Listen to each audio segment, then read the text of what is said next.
A very good morning to all of you. Thank you all for joining us today at CPR for this conversation on trying to understand and unpack the Rohingya crisis. Um, on behalf of everyone, let me extend a warm welcome to our honored guest today, Dr. Kinzao Win. Let me also take a couple of minutes to formally introduce him, although many of you might have taken a quick glance at the bio note we had circulated. It's indeed a privilege for us at CPR to be hosting Dr. Kinzao Win, who is one of the most respected and independent political commentators from Myanmar. And I can't think of a better person to help us walk through some of the intricacies and complexities of the issue that we are discussing today. And I think what places him in a particularly privileged position is also the fact that he's had a ringside view of many of the fascinating and often fraught transitions that his country has undergone. And the most fascinating and fraught of them being the transition from authoritarianism to democracy, and which is by no means done. He's the director of the Tamba Deepa Institute, which is a think tank which looks at policy advocacy and capacity building issues. And if the word Tamba Deepa rings a bell and appears familiar to many of you, there's a very interesting story. In fact, thereby hangs a very interesting tale from history. The term, incidentally, Tambadipa, is a Sanskrit word which means the land of copper, Tamba or copper, and which is one of the many names by which Myanmar was known by.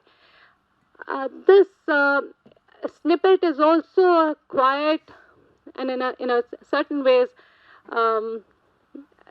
disquieting reminder of the many rich cross-cultural intersections and connections we as neighbors enjoyed culturally, socially, but which appears to have largely receded from the mainstream research and policy imagination today. So on that somewhat wistful note, if I could set the conversation going today, if I could begin by perhaps looking at so the way I thought we could organize this is to perhaps take an hour for the conversation, and if you could respond to some of these, and then we could take advantage of the presence of several distinguished experts here to hear as many of them during a round of Q&A. So if I could begin by perhaps looking at the theme of our event, which two things strike me, which is two concepts rather, crisis and democracy, which appear to sit awkwardly alongside each other.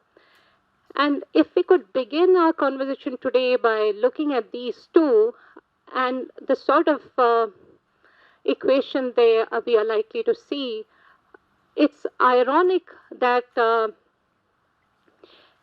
return of democracy to Myanmar after a long gap of 25 years has also tended to coincide with an outbreak of ethnic violence.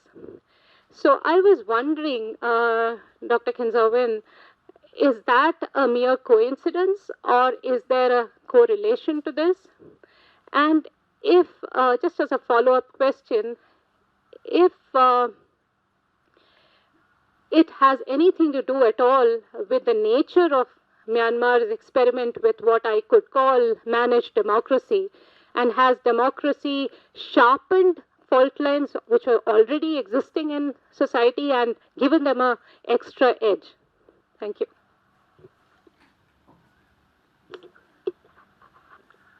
Thank you, Nimi. Before I respond, let me wish you a very good morning. It's really a pleasure and a privilege to be here. I'm not a stranger to Delhi or to India. By the way, I've been here 3 times in the past 6 months. I grew up in Delhi when I was young because my father was with the embassy here. Of course, Delhi was a much smaller place then. So I'm very glad to be back and among this kind of intellectual atmosphere. I really welcome questions. Nimi mentioned it's a 2-hour session, so if you're patient enough, that is, if you can really stand 2 hours, because usually I can't. Now, okay, thank you very much for these questions. I'll also tell you that I'm also a very firm believer in cost effectiveness. So I'm going to speak at 2 engagements today and 1 big engagement tomorrow. Now, it's okay. Now, yes, when I first had a look at the title of today's talk here, it brings together the Rohingya crisis and Myanmar's transition to democracy. These 2 things come together. Of course, for many decades, we in Myanmar have longed for the return of democracy. I say return, a revival, because we had democracy up till 1962, And just to give you a little anecdote, before 2010, when we had the first elections, after the authoritarian rule, I met with some German scholars, very well-known think tank in Berlin, and they said, this is just a very small group, but he said, your problems will come with democracy. And you can say that how well he's been proved right. Of course, well, political science is not very strong in Myanmar, but if you even know even just the rudiments of political science, you know that democracy is not problem-free, not by any chance. So we should have been better prepared. The country, the government, the state, and the population too should have been better prepared, but we were not. And I also like to repeat that this is not the first time that Myanmar has been caught flat-footed. We were not prepared for independence in 1948. It's a long story. And we were not prepared for the revival of democracy in 1988. Look how long it's been. It's been a quarter of a century since 1988. And now we're coming to another turning point, which I tell all my friends. I'm also very much involved in it. Are we going to be prepared for federalism? You look at India as a model, Germany, Canada, and all these things. I'm working on a project. So, again, we hope we're not going to be caught flat-footed. Now, the second part of Nimi's question is about the coincidence with ethnic violence. But, of course, the Rohingya crisis was a very severe and a very brutal and very ugly incident. But that's not the first, and it's not going to be the last. Because we've had a civil war that's been running for 70 years. The Rohingya crisis, in fact, came late. It was very brutal, we know that, and it's causing a big stir. But for the decades before that, there's been a civil war that's been running with the other ethnic nationalities. And it's still going on. I'll illustrate with some photographs too. Now, okay, and the third part is that, like I said, after all the years of being under a military authoritarian dictatorship, a lot of us longed for the return of democracy. I spent 11 years in prison for human rights work, but that's all in the past. We were very happy to have the moments in 2010, even though with a kind of a military-dominated, military-drafted constitution, 2008 constitution, we had a multi-party elections in November 2010, and it brought back a kind of a semi-democracy. You would call it, well, a guided democracy or a managed democracy. And that is the real crux of the problem, I say, because it's not doing well. It's not doing well. Because I call Myanmar also, I don't want to complicate too much with academic jargon and terms, a dual state. It's the one part of the state, or one arm of the state, is the civilian elected democratic government. And the other is, of course, the military. The military is still in politics and governance in a very big way. So to bring it all together, I think if we really go deep, and I think many politicians in Myanmar are not doing that. We can see even this, like they say about the Chinese, the words for crisis and for let's say, opportunities go together. So out of this crisis, perhaps we can make it into an opportunity, and sometimes it might come in unexpected ways. So in a way, we look forward to that. Thank you. So when we try to unpack the Rohingya crisis beyond what we have generally seen as a conventionally beyond a very simplistic understanding of it as a security issue, and try to look at other dimensions such as ethnicity, religion, identity. I was wondering to what extent would you consider history being also a future, history also being a battleground of sorts. And I say this because we have seen the state denying the Rohingyas even their very basic identity by not even referring them to their name. So I was wondering if this denial of their name is also an instance of revisionist history at work.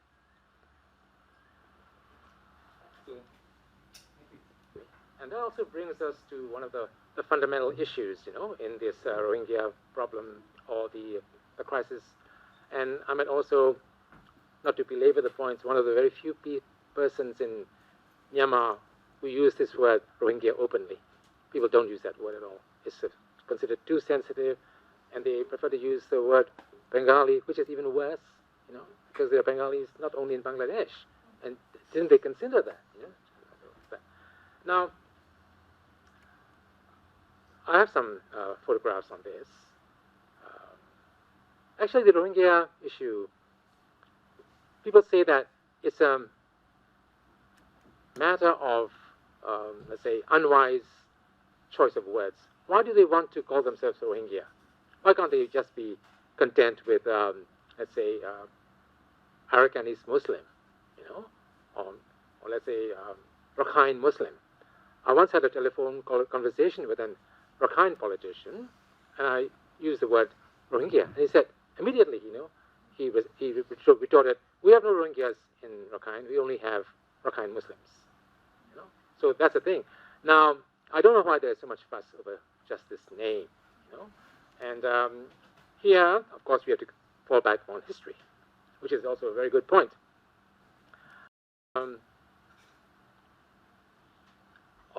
We have this ongoing debate, and dispute among political activists, politicians, the media.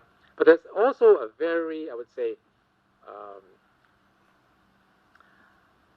let's say, intense, debate going on in academic circles. Now, there are well-known historians on each camp, those who say that the Rohingya are valid, and those who say that, no, this is just a term that they've just dreamed up because they want a Rohingya homeland of their own. Now, we have these PhDs, historians arguing over this.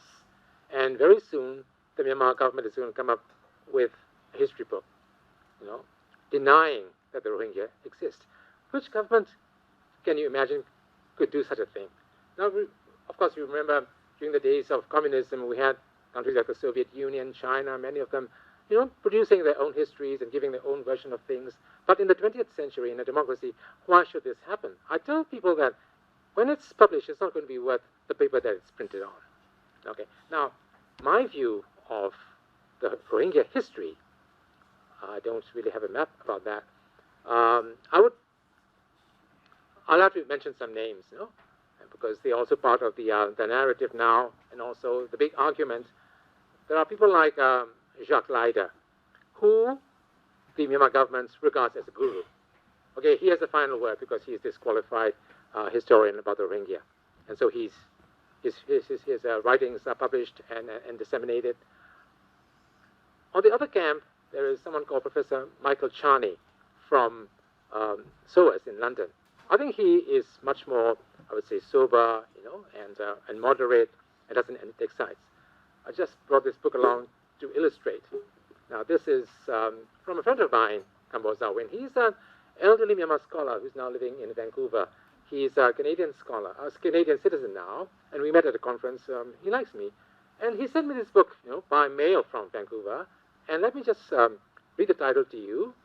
A Burmese Perspective, Fait Accompli of the Rohingya Chittagong Bengalis. And I went through this book. I couldn't make head or tail of what he's trying to say. I'm sorry to say, once you reach a certain, he's a PhD, by the way. Once you reach a certain age, you do become cranky. But the thing is that, why do you have to produce a book like this, and send it to me from the other side of the world? And do you think I'm supposed to take it seriously? So we see a lot of that happening, and the government of Myanmar is also joining in, I'm sorry to say. But the thing is that, just to put it in a nutshell, what you see now as southern Bangladesh, the Chittagong coast, and Rakhine were once one kingdom. We don't have to dispute whether the kings or the dynasty was Muslim or Buddhist, but according to the historians, the northern part, of course it's near to Bengal, was largely Muslim, and the southern part was Buddhist, and those people coexisted in one kingdom. So Rohingya really means, it's just another version of Rakhine, which became Arakan in the British colonial period. So there's nothing offensive, what I'm saying is that, about the word Rohingya. And there were some very ardent nationalist Rakhine people who were saying that, what the Rohingya want to do? They want to carve out part of Rakhine and call it Rohingya dish. So I think this is more like imagination, And when you add all these horror stories about overpopulation and being swallowed up by an alien race, it works people up and fans people up. And so, of course, certain people would like to stoke these things. And so, like I said, history is not dead. In the Rohingya issue, history is very much alive. And I would, advise everyone to read a little bit more widely. It doesn't mean that we just have to trash the books of Jacques Leida. He's originally from Luxembourg. He spent a lot of time in Hong Kong, and he writes about the Rohingya issue, about Muslims in Rakhine. And when this thing blew up, the Myanmar government really grabbed him and said, okay, you be our guru. See? And so now people are saying that we have historical evidence saying that the Rakhine are not part of Myanmar, or not part of the Arakan kingdom or anything, and so they are not entitled to citizenship. I think it'll take a long time, but it's not going to be settled in parliaments or cabinet meetings or even in, I would say, in law courts. It has to be settled in academia too. Thank you so much. I'd like to spend a couple of minutes by looking at the perception story about how it's interesting how the same event could be viewed or remembered very differently by different social groups. So, just two quick questions on that. I was wondering how other ethnic groups, such as the Kachins or the Shans or the Chins, how are they likely to view the events of August 2017, which is this violent outbreak of violence, the violence and the crackdown? How are they likely to view that?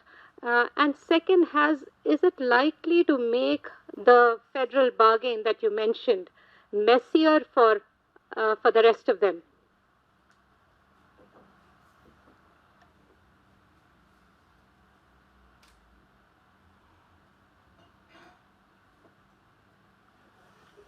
Well, the easiest response to the first question is that many of the ethnic nationalities have their own problems with the central government and with the central military. So, firstly, they would say, why are the Rohingyas coming in and making it more complicated for us, and making it more difficult for us? But then again, the perceptions, can also change, and that's very important too. Now, there are some people who say that even some of the ethnic minorities, ethnicities like the Shan and the Kachin and the Karen, feel that the Rohingya don't belong the way that we do. You could argue about that. But in practical matters, the most recent development on the issue is that it's reached the International Criminal Court. So if the Rohingya issue can reach up to that international court, why can't our, crisis or our aspirations, which the central government have denied for so long, why can't we also get the same kind of treatment? So slowly, I would say, there is this recognition, acknowledgement that we're all in the same boat. And people also say that today the Rohingyas, tomorrow it could happen to the Christians, it would happen to the Kachins, ethnically, it would happen to the Shan, to the Wa. And the way the central government, both the civilian government and the military, are going, the way that they are being so mistrustful and exclusive about ethnicity and religion, we could feel the edge of their hand as well. So this perception is changing and also gaining ground. The federal question, that comes together, and I'm also involved in this map as well. Right now, the Myanmar government has its official list of 135 ethnic nationalities and national races, and the Rohingya are not amongst them. But I'll also tell you a little bit about that too. So when we talk about federalization in Myanmar, amending the constitution to make it more federal, and making everyone become more aware of federalism, they say that it's only for the ethnic nationalities. The Rohingyas don't count. And even the war itself, now, like I said, operations are going on in Shan and Kachin, and that's one thing. The war against, let's say, the suppression of the Rohingya doesn't count, and you can't try to equate the two. But I think people will eventually come to a common point when we know that this is the central government, especially the central military's core policy, doctrine, which is not publicized. So I think we would have to mount a common front, or a common, let's say, position when it comes to ethnicity, race, indigeneity, and conflict. Thank you. If I could just, look beyond to also, problematize even the notion of the term crisis, which is the most, the term that we hear most often when it's used in conjunction with the Rohingya issue. If we could even, if we could look at the notion of the crisis itself and look at an aspect of the crisis that we don't very often talk about, which is the credibility crisis that several actors, both within Myanmar and in the region, political actors, the credibility costs and credibility crisis that it has also resulted in. India, for instance, has incurred very considerable credibility costs, and its Rohingya narrative remains suspended, as I say, between what I see as political opportunism and a squandered opportunity.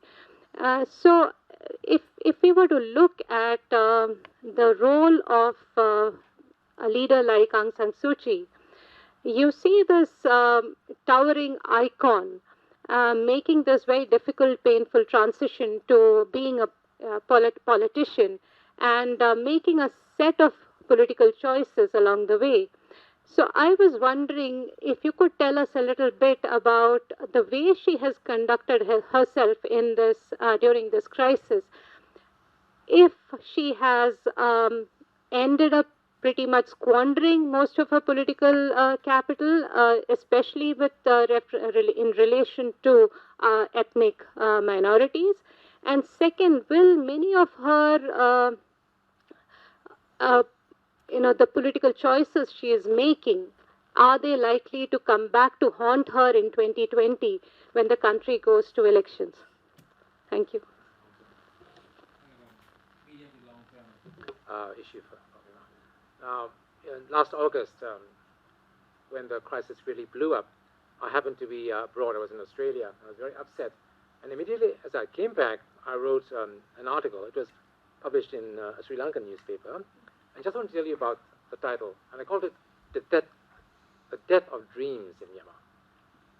The dreams which both the civilian governments and the military harbored prior to the 25th of August 2017. But everything was going very smoothly for them. The Commander-in-Chief, Mayor Lai, visited more foreign capitals, even in the West, than Aung San Suu Kyi herself. People were laying out the red carpet for him.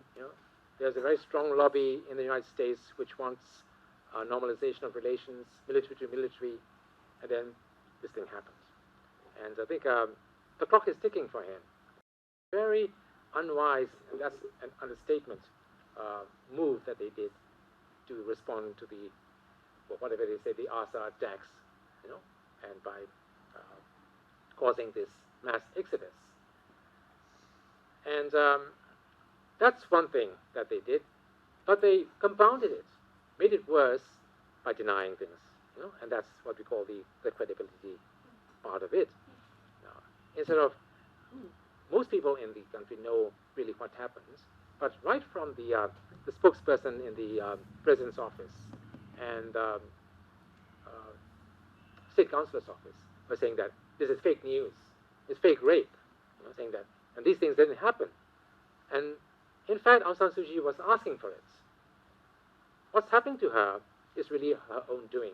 And people say that no, political figure in contemporary politics in the world has really fallen so far and so hard in the past 8 or 9 months. And I don't know whether she can really recover from it. She will try.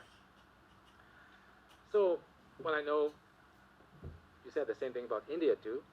Well, the people in the Indian government whom I know are keeping a distance from this, because India has a few thousand Rohingya refugees in India as well.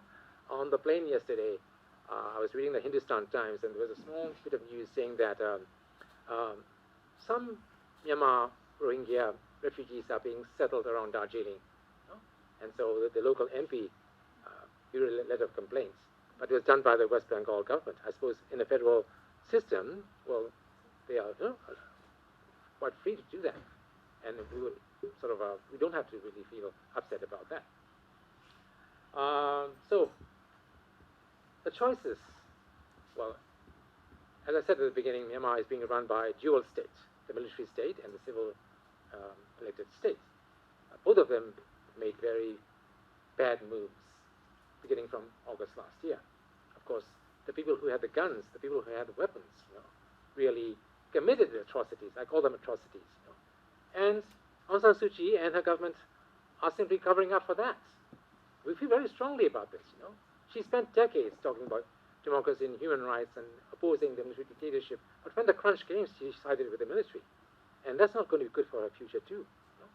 And so, a lot of people, the other ethnic minorities too, are very upset about this. And she's losing support in the ethnic areas. But Myanmar is very divided. You could even say fragmented.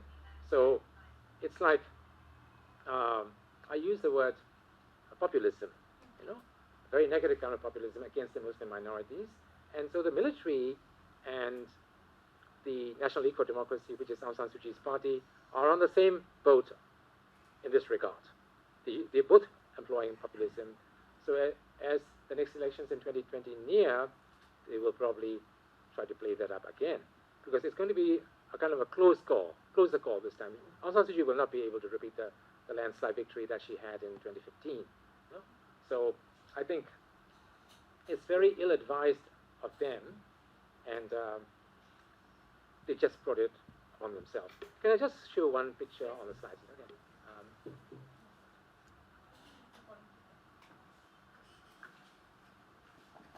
This one. So this was in 1961, and it came out recently. It's Aung Zani. I know him.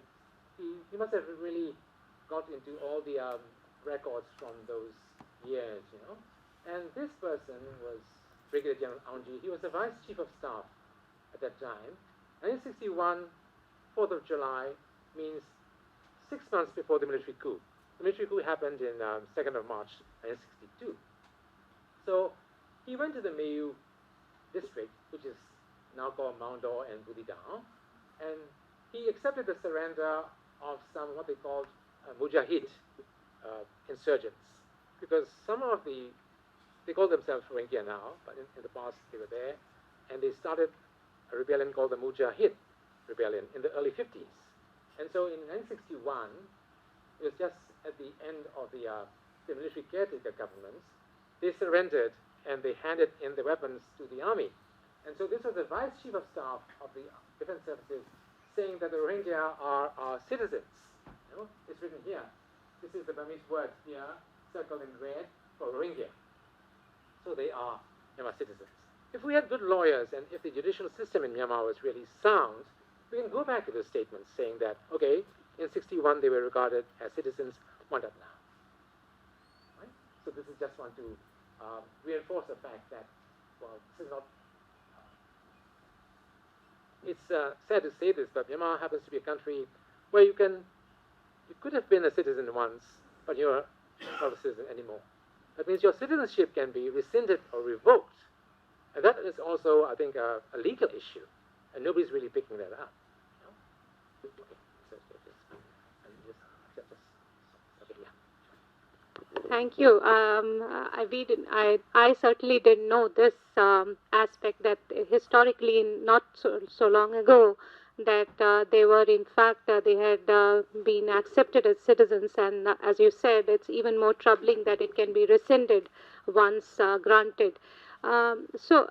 Which brings me really to try and look at what the future holds when we look at a question as tricky as this.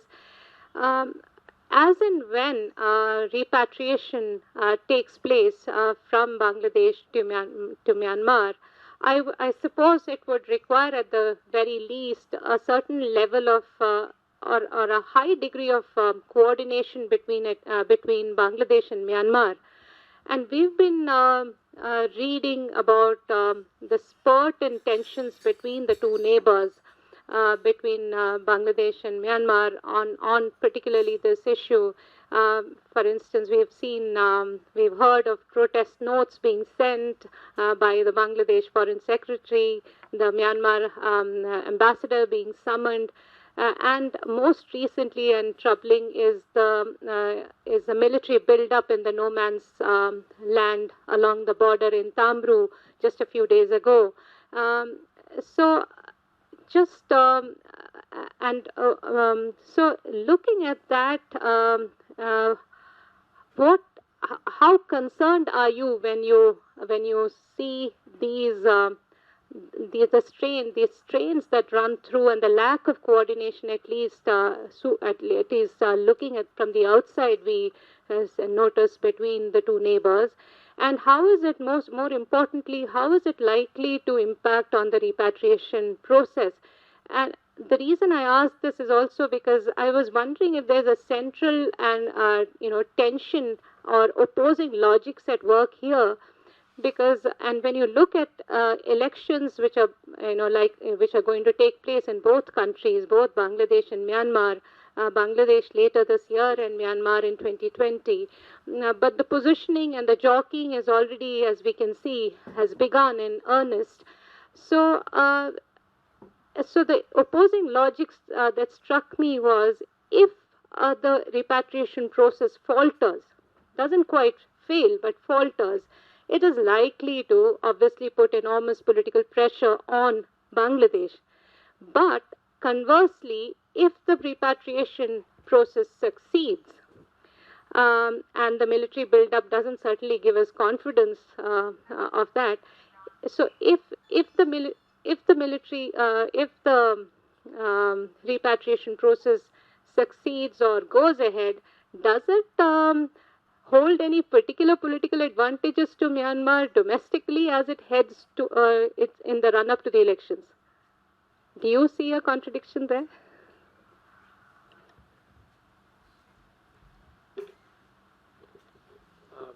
First of all, we'll have to go back to some numbers now, Well, as we all know, I get interviewed by the Western media quite regularly too. 700,000 fled to Bangladesh. They're in camps now, beginning from August last year. But that number has gone up. Some people are still trickling over there. Some people think that the total number of also people who've been who fled there in earlier years, in fact 2016, could be close to 1 million. And of that, the Myanmar Home Minister visited Bangladesh a couple of months ago. The Bangladeshi authorities gave him a list of about 8,000 names as the first batch. But when he came back, many reasons were given, and only this minuscule number of 300 people were said to be, acceptable for repatriation. So I think that's also one of the reasons why these protest notes were exchanged with Bangladeshi on the side of the Bangladesh government. But recently, just days ago, that number has been increased to 1,000. Still nothing, but why did that increase take place? Just last week, United Nations Security Council delegation was in Myanmar. I was first listed to meet them, but later on, my name was dropped. I think there was some bargaining going on between the UN and the Myanmar government. Both with civilian government and especially with the military, the meeting didn't go well. So I think we're going to see, let's say, more fireworks, if you like to call it that, ahead. But I think the response, to start taking in, as the first batch, 1,000 refugees is the direct result of that. I'm afraid that's the way it's going to work. People are saying that how long will it take to repatriate 700,000 people? My position is that all these people need to be sent back to their own homes. And not only repatriation, there has to be restitution. It's going to meet a lot of resistance. Please take my words, me, as more of an exception rather than the rule. I have my own problems with my fellow countrymen. I've lost a lot of friends because of my decision. But this has to go on. And that's the reason I came here. I came here of my own accord. Now, okay, the other points is that, yes, I must say that Bangladesh has been very patient about it, and I think they've also been commended by the international community, having to look after 1 million people. I think this response is going to take some time, and they've been very patient with the Myanmar side too. But the United Nations Security Council went to the Bangladesh side first. They went to the camps, and then they came to Myanmar. The meetings were, I think, very negative, and the fallout isn't good at all. The military build-up at the border, I wouldn't take it very seriously. I think there's a lot of bluster in it. They didn't want that small number of people, or 5,000 people, staying on what they call the zero line. They wanted those people to return to Myanmar. And a small number of people did, but that was fake.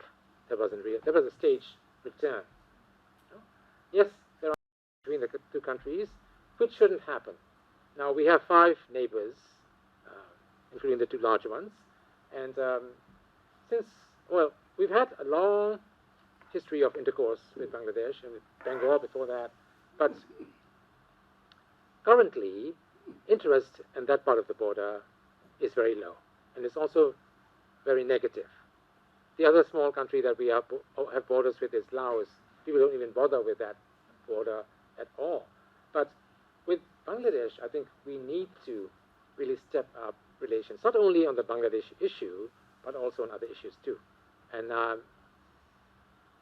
I and some of my colleagues have been planning to go to visit Bangladesh since last September. There have been problems, but it's not just the Rohingya issue. We have to go to Bangladesh, as Nimi was saying, establish this track 2, and pursue it. And the current mistrust, and all the horror stories, and the lack of awareness of each other, I think is really bad. There was a trilateral program between India, Bangladesh, and Myanmar. There have been 1 session in India, in Kolkata. The second was in Dhaka, which I attended 3 years ago. The third was supposed to be in Yangon. This never materialized. And then this thing came up.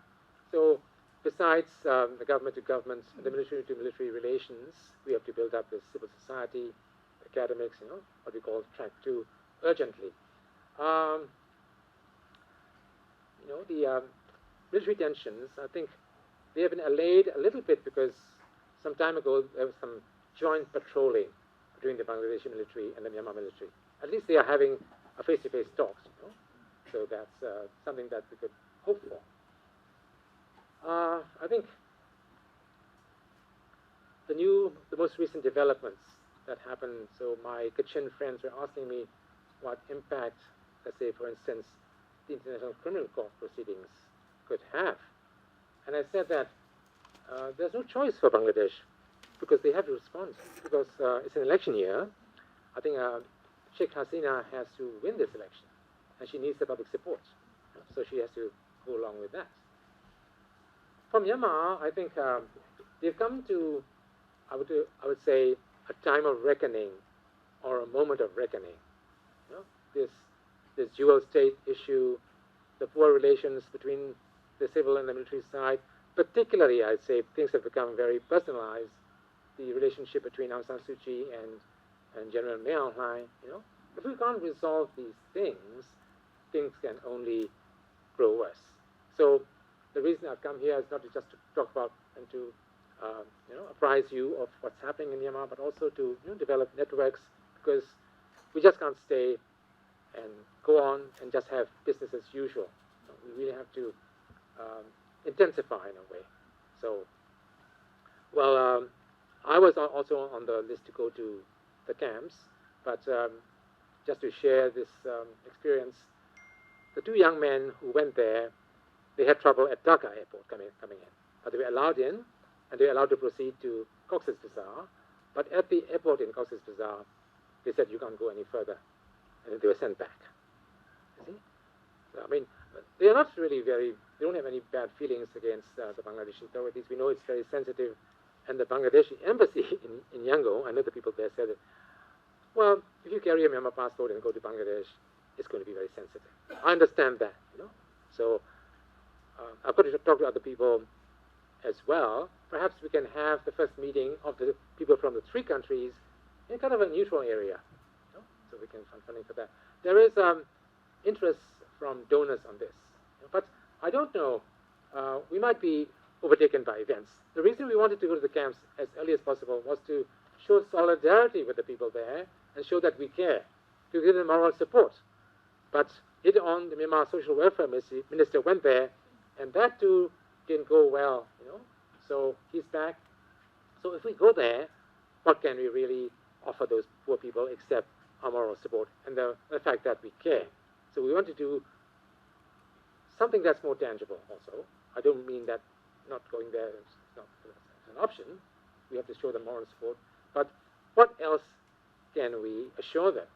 Since we are not from the government, we can't say that you are free to come back, And I think I think in particular, I'm looking for answers tomorrow at the big event tomorrow.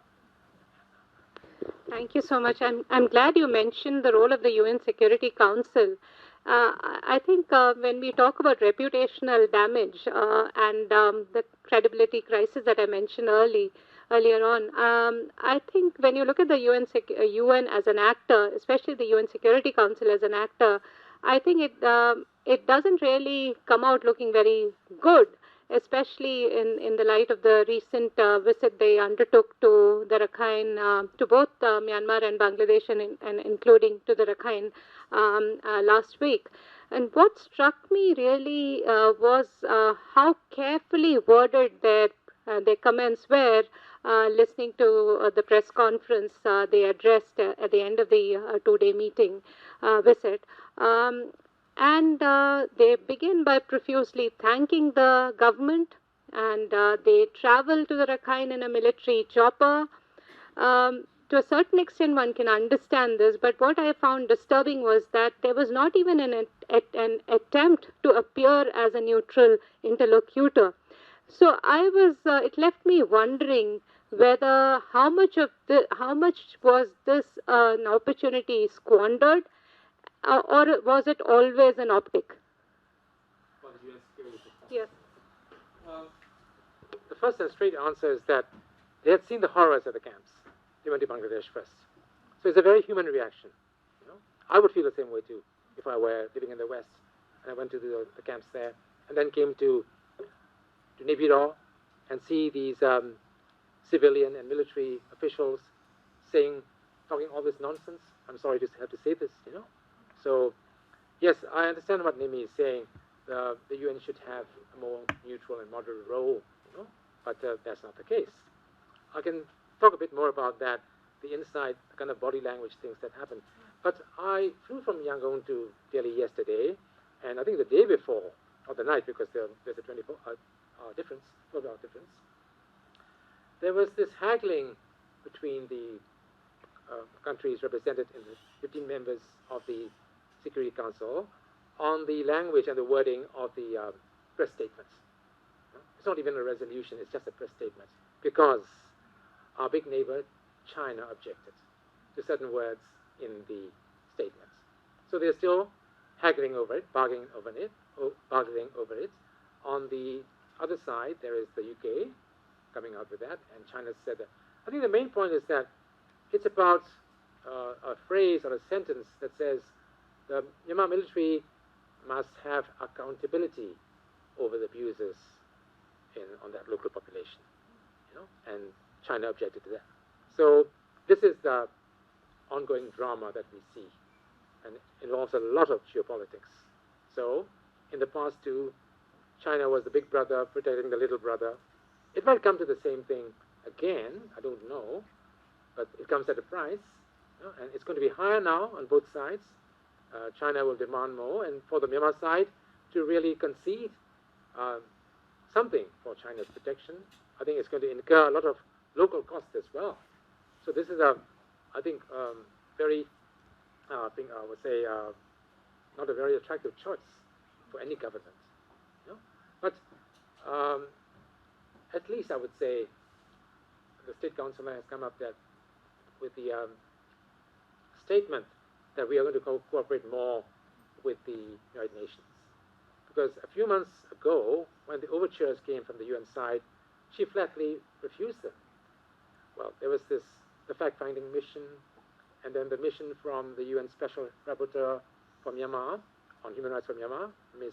Yang Hee Lee from Korea, and finally the Security Council mission. And she said no to all of them. But now, she's come around saying that we're going to cooperate with the United Nations. When the United Nations Security Council left, the day after that I was interviewed, and I said that there's no choice. You have to really cooperate more with the United Nations, whatever that is.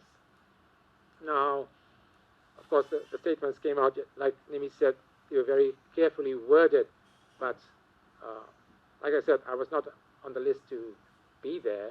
It was one very full day. I think the civil society people had to meet the Security Council at 9 p.m. at night, But, I mean, it didn't go well. At the working dinner, just to give you an instance, the Myanmar ministers were going to make presentations to the UN Security Council team, and the Security Council people said that we don't want to listen to you. And they got up and made it be. It's a big step for cabinet ministers, but that's the way it is. People in the West, I would say, are incensed at the way these things happen. I've written to some people from the military a long time ago, October. I haven't got any response from them as yet. I told them, there's no choice. There's no option. You have to accept these people, repatriation, and it would help you even if the military took a lead in doing so. But then there are many, many issues involved. I know I don't want to be in their shoes. The national verification process, we don't know how long that'll take. And even what they call the NVC card, it's called the National Verification Card, which is one step below a national registration card.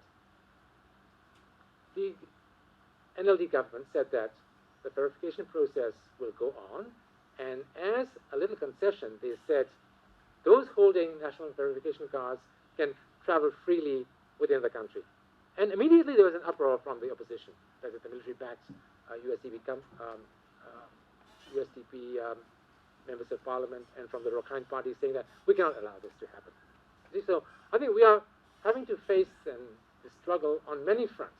It's not just between Myanmar and Bangladesh or between activists like me and the military.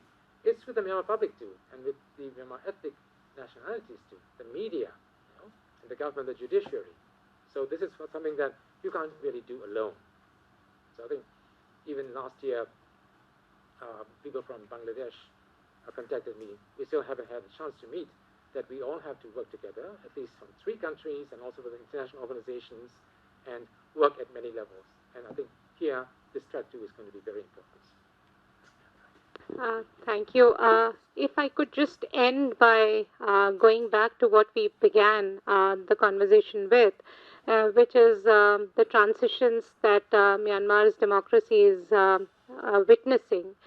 And to use, if we were to use transitions as a lens to understand and look into Myanmar, in today's Myanmar, um, it's strange how one sees how wildly perceptions really have swung from having too many expectations to having none at all.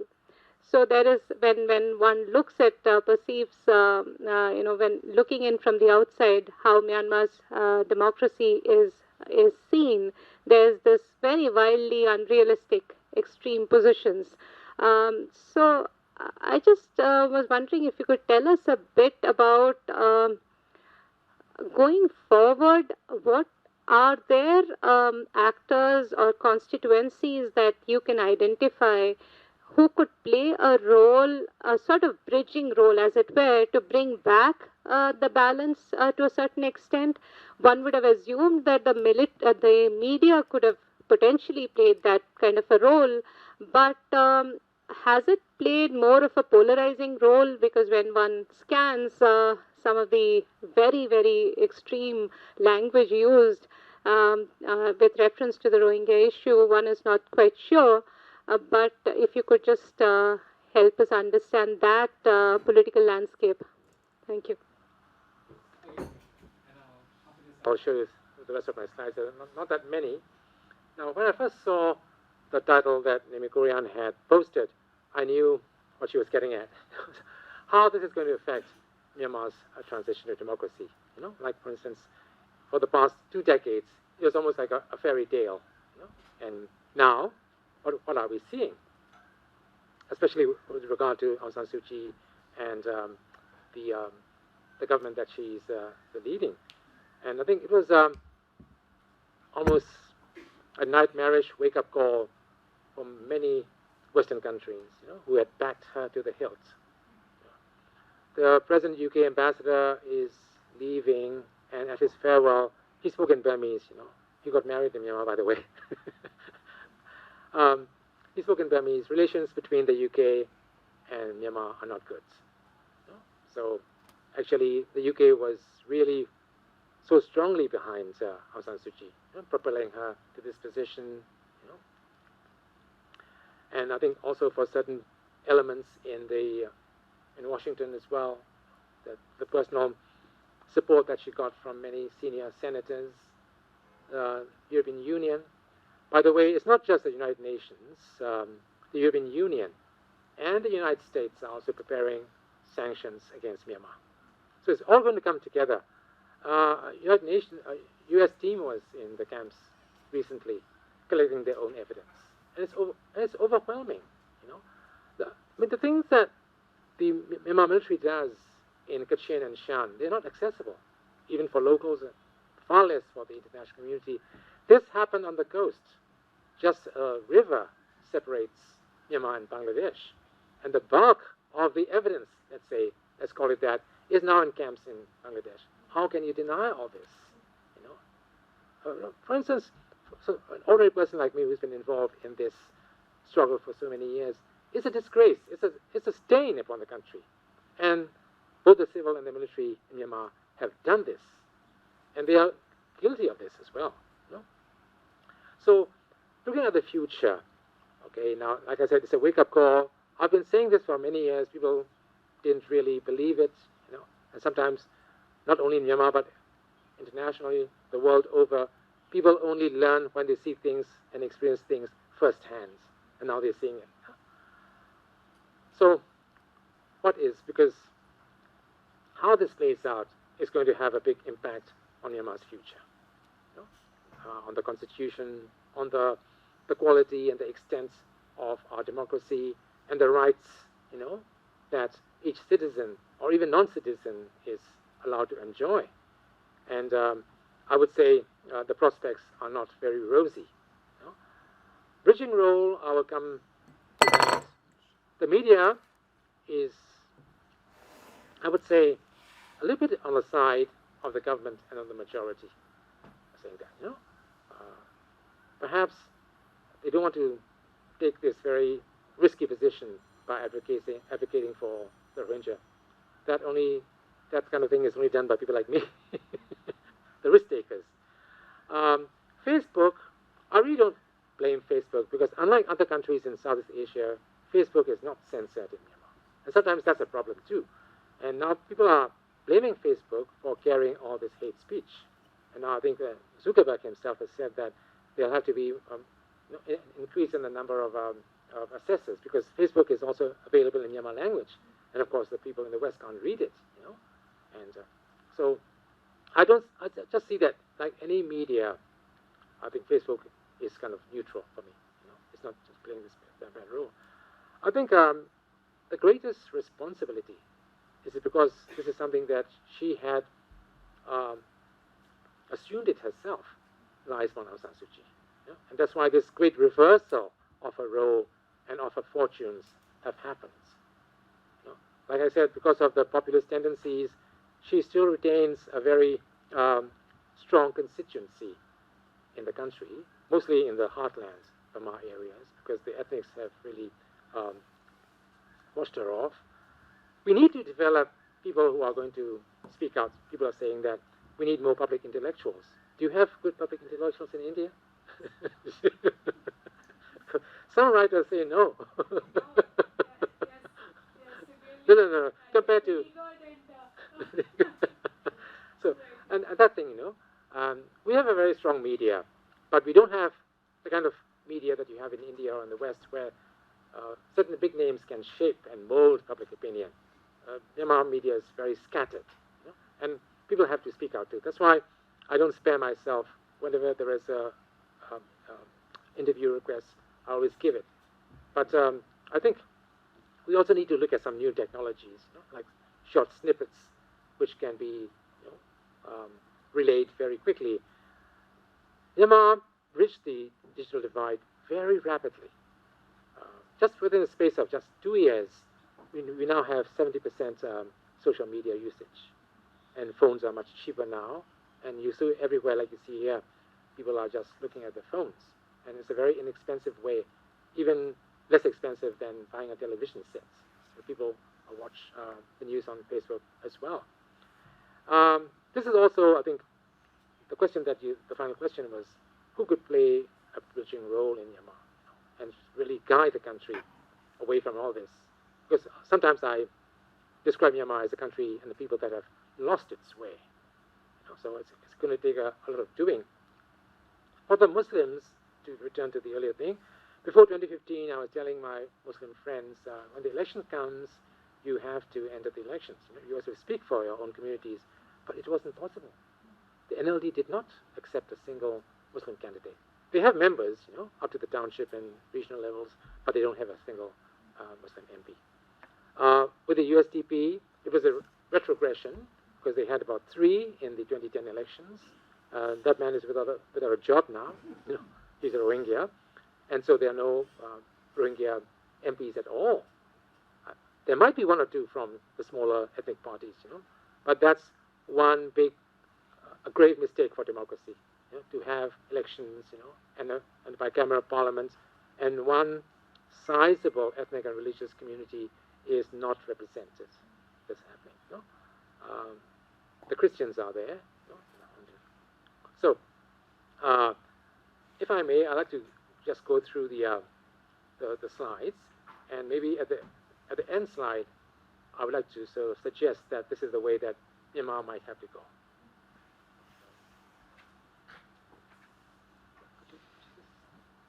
This one.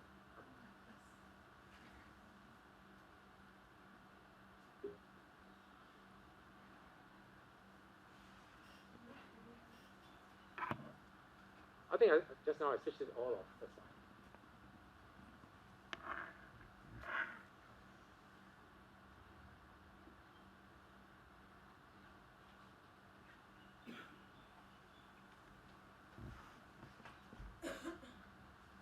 Boding, I was wondering, you mentioned the LED, NLD. So I was thinking, would the NLD's political fortunes also are likely not to fare too well in the 2020 elections, because you don't also see, that's a reflection also, or an indictment as it were, on Aung San Suu Kyi herself, because you don't see a second line in command. You pretty much see personal loyalty and access being deciding factors.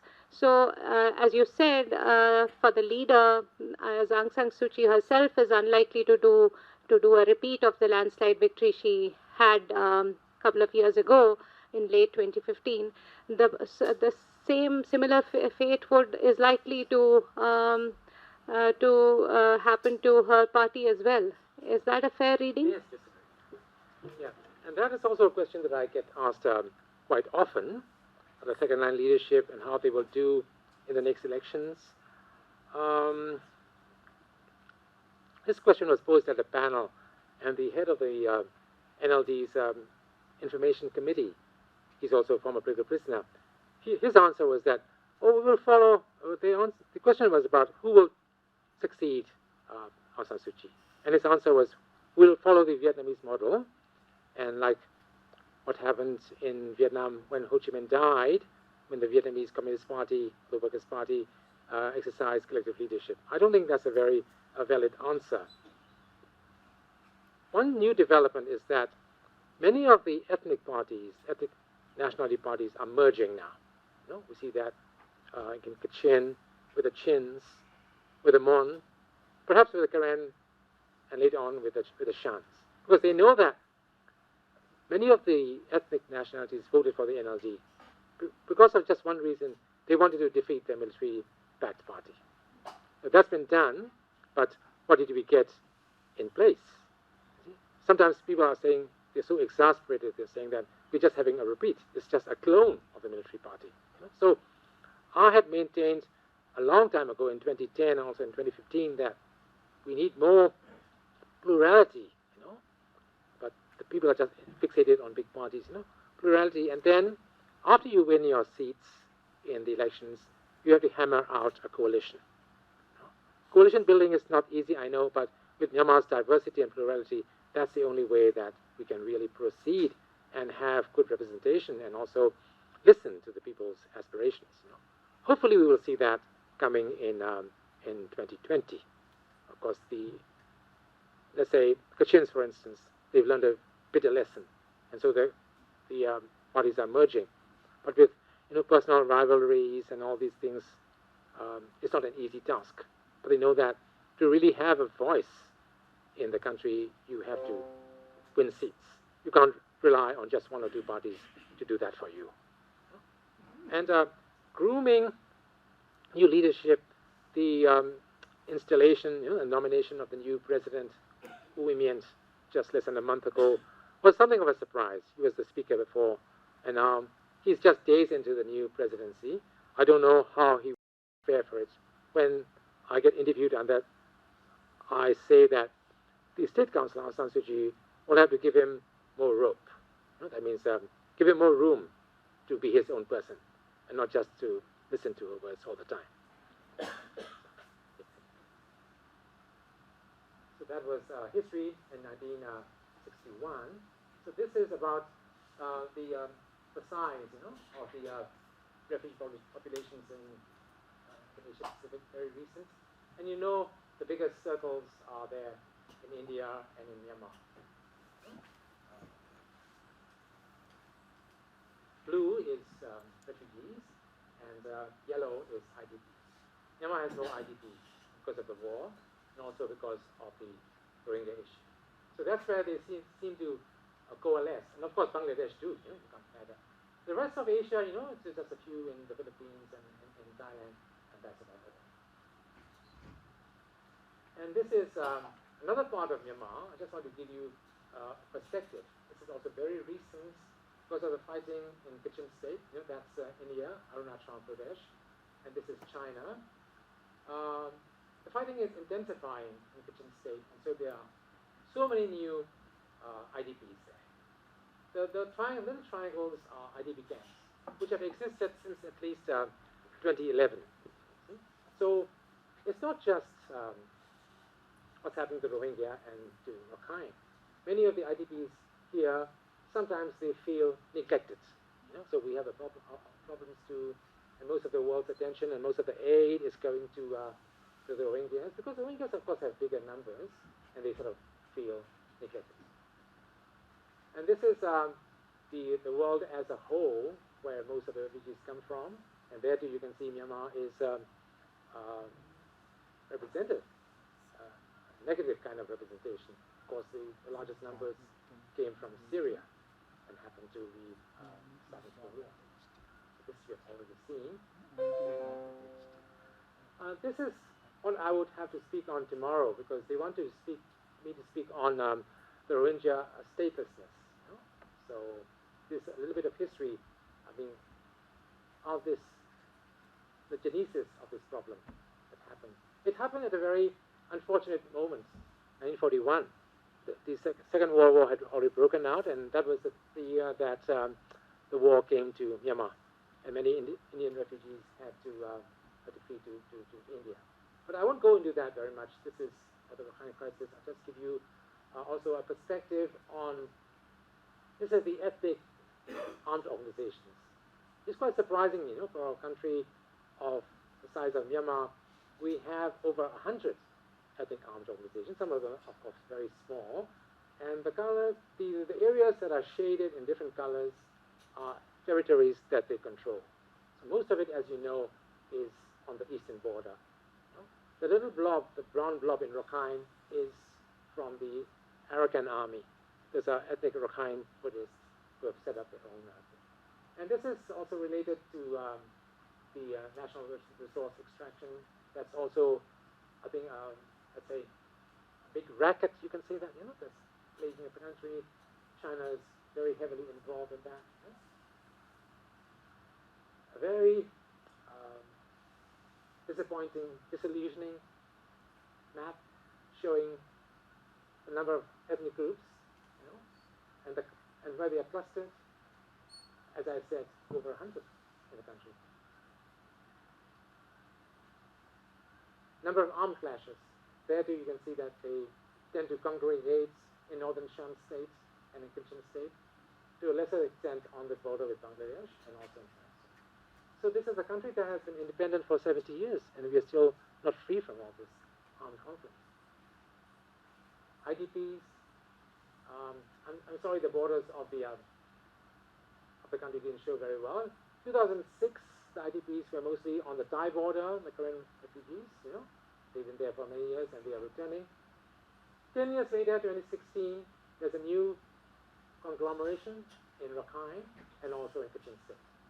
So, well, the areas and the ethnic makeup of IDPs might have changed, but IDPs are there all the time, even now. So this is a very recent photograph. I think this is was when the United Nations Security Council went to the camps, and these are the Rohingya refugees setting up the demands, 14 of them. So just by looking at it, I know it's going to take a lot of doing, because most of these demands will just be dismissed offhand in Myanmar. And so we need someone, that's also one point, who can really mediate between the two sides and try to bring about a compromise solution. This is what the next act is going to be. International Criminal Court. And this is only dated on Monday. That means the International Court has ruled that it has jurisdiction over this issue, although Myanmar is not a signatory to the Rome Statute, and proceedings are beginning. And the decision inviting the competent authorities of Bangladesh to submit observations pursuant over jurisdiction. I don't see, if you look at public opinion in Myanmar and international opinion, how the Bangladeshi government could not accept this. There's a lot of pressure on the Bangladeshi government. It's an election year as well. And this is very recent, as you know. I told you it's 797. So this is my concluding photo, and it's our hope for the future. This happened only yesterday. I know this young lady. She's been to India too. Probably only in their 20s, very young. But they had to go to this police station to get permission for a protest march to release some of the IDPs who are trapped between the fighting and the Kachin state. And that request for permission has been denied. So this is at the police station. She went there, and she told me that she got home only at 10 or 11 at night, and she was weeping because no permission was granted. So these are the people who are really pushing it forward. They will have to grow up in a hurry. I made the measure of Madam Aung San Suu Kyi a long time ago. People didn't believe it, but now they're living firsthand.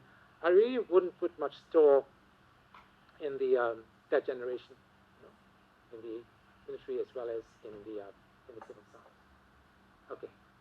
So thank you very much. It's been very intense, and I don't know how quickly the time has passed.